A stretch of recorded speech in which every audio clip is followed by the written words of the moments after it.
Selamat sore. Terima kasih atas waktu dan kesempatan yang telah diberikan kepada saya.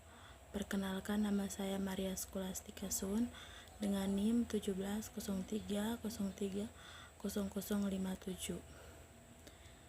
Saya dari Sosiologi B reguler pagi. Pada kesempatan ini saya akan membahas tentang Paradox of Segregation. Pada 1 Januari 2018,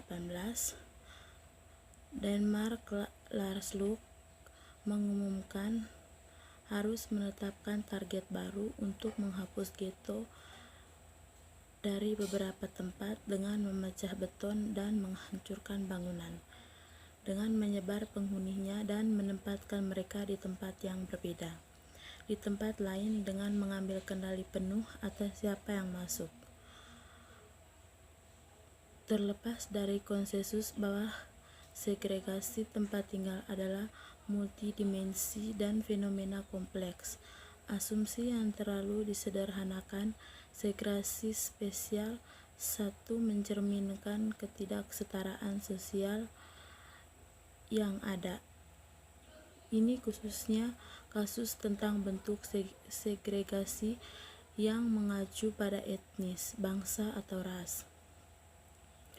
Demikian juga segregasi spasial dan pencampuran disamakan dengan integrasi sosial, inklusi atau mobilitas ke atas. Lebih optimis versi asumsi yang sama yang bergema dan perdebatan tentang serta kebijakan anti konsentrasi. Namun hal ini tidak terjadi di banyak bagian dunia, khususnya di selatan Eropa. Setidaknya sejak tahun 1990-an, kota-kota seperti Milan, Roma, Madrid, dan Lisabon telah menyajikan hal yang serupa, fenomena paradoks yang menentang asumsi-asumsi ini. Sejak perjalanan migrasi melintas di wilayah mulai pada awal 1900-an, pola konsentrasi etnis dan proses perkotaan tampak sangat berbeda dari yang digambarkan di utara kota Amerika dan Eropa Selatan.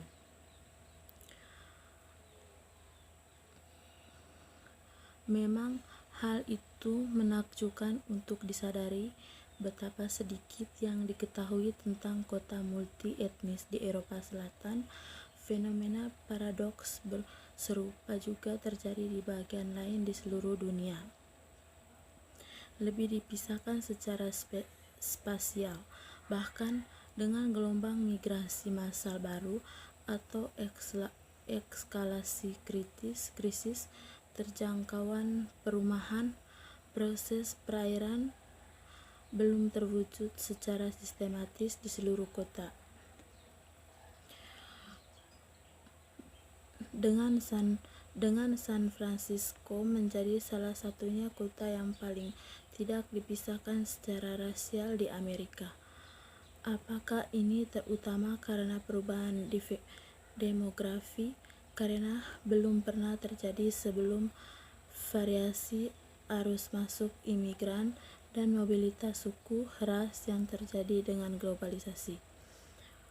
Penyebaran rumah tangga dari asal Hispanik dikhususkan diklaim mengurangi segregasi di kota-kota, mendorong fenomena lingkungan global di mana kaum Hispanik dan Asia adalah integrator pelopor sebelum semuanya zona putih.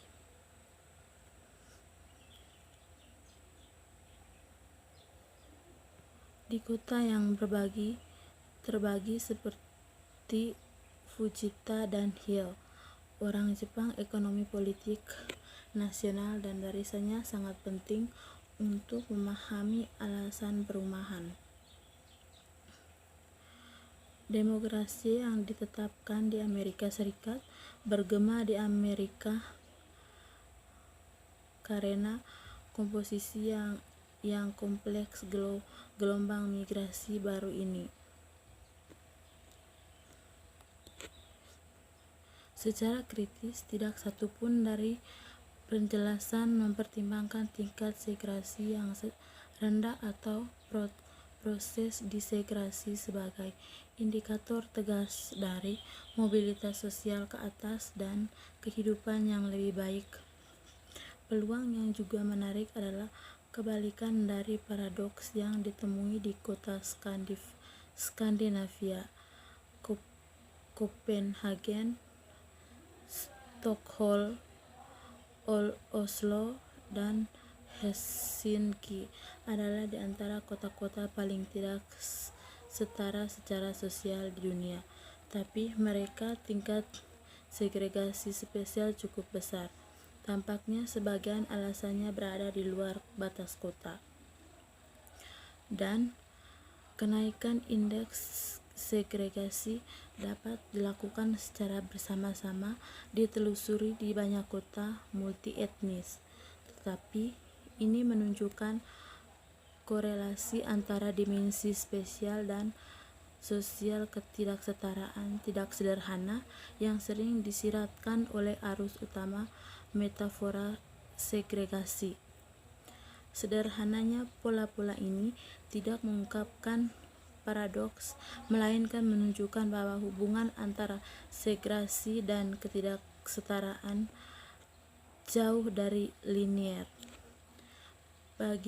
Bagaimana kita bisa memahami pola-pola ini? Bagaimana kita mengungkap hubungan kompleks ini untuk lebih memahami? Namun, hal ini tidak terjadi di banyak bagian dunia, khususnya di selatan Eropa.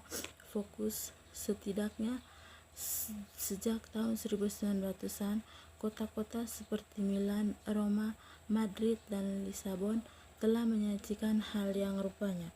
Fenomena paradoks yang menentang asumsi-asumsi ini.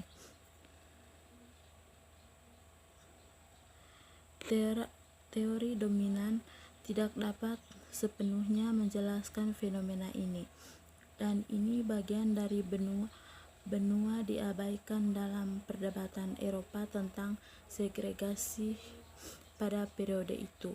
Memang hal itu menakjubkan untuk disadari betapa sedikit yang diketahui tentang kota multi-etnis.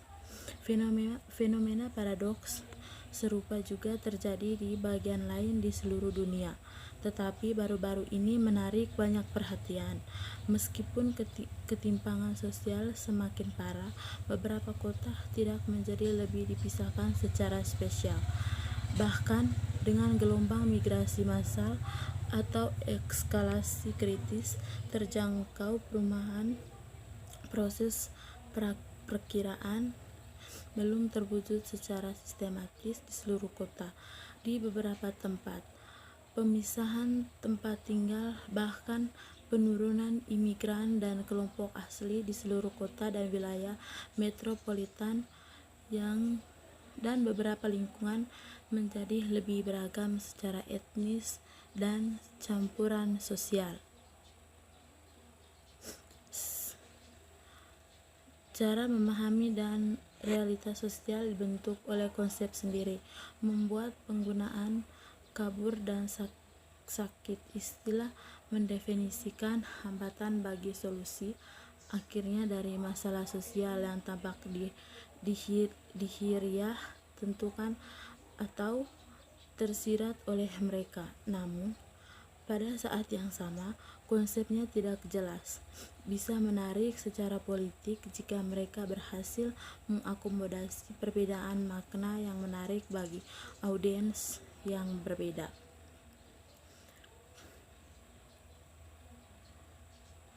Pemisahan adalah proses multiskalar yang digerakkan oleh berbagai macam mekanisme sistematis dan faktor kontekstual. Warisan dan transformasinya bukan oleh kekuatan global yang terelakkan perilaku individu atau logika pasar murni. Saya mendapat bahwa cara masyarakat diatur dan berproduksi, mengubah dan mendistribusikan sumber daya memainkan peran kunci dan sosial. Pembagian ruangan.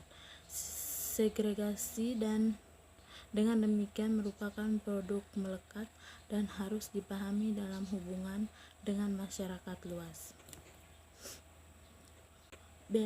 Beasiswa Eropa telah berkontribusi untuk menangkal etnosentrisme di studi segregasi dengan memperluas basis empirisnya dan menentang dominan Amerika Serikat. Namun, khususnya beasiswa ini, penelitian Eropa Utara yang menghubungkan dengan perumahan dan imigrasi juga mengungkapkan beberapa kecenderungan untuk menerapkan akun dan teori dari beberapa bagian, misalnya Belanda, Inggris Raya, ke bagian lain wilayah Eropa seperti Eropa Selatan dan Timur. Yang terakhir adalah sering dianggap sebagai variasi atau dalam transisi ke masing-masing dan diharapkan menyatu dengan model Anglo. Asumsi konvergensi ini mengaburkan kekasan dan keragaman konteks nasional, regional, dan perkotaan, membuat perifer ini untuk perdebatan dan diabaikan dalam protes teori. Karena segregasi bersifat multiskalar dan multidimensi, maka buku ini pun diorganisir bersama dan berkembang melalui serangkaian analisis komparatif. Segregasi di Eropa Selatan dari makro ke mesokel, sementara terjalinnya dimensi kesejahteraan, perumahan, perkotaan, dan imigrasi. Pertama, perspektif skala makro memberi dasar untuk membandingkan yang lebih luas dialog antara masyarakat Eropa Barat yang kontras dengan utara, wilayah tengah, Skandinavia, dan selatan, serta memahaminya masing-masing konteks dalam hubungan dengan yang lain. Terima kasih.